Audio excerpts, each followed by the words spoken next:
Ang hirap talaga mga mamis kapag may ubo at sipon si baby.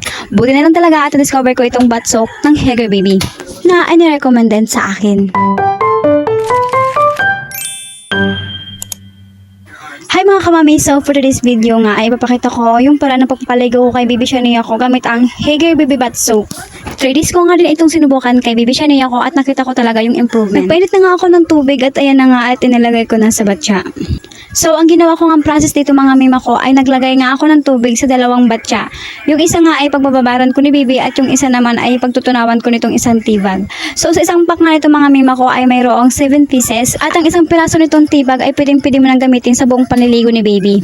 3 days ko nga din itong sinubukan kay Baby Shania ko at nakita ko talaga yung improvement niya. Dahil nga nagtagal ng 3 weeks yung ubo at sipon niya ay nahirapan talaga kaya masyado dahil hindi pa rin naalis yung ubo at sipon niya. Kaya nasiyahan talaga ako nang makita ko ang improvement ni baby mula nang masubukan ko sa kanya ang bath soak ng Hygge Baby. At 100% natural herbal ang ingredients nito mga mima ko. Kaya safe na gamitin ng may mga sensitive na skin. Kaya wag mo nang palalain pa ang ubo at sipon ni baby. I-try mo na ang bath soak ng Hygge Baby. Yun lang.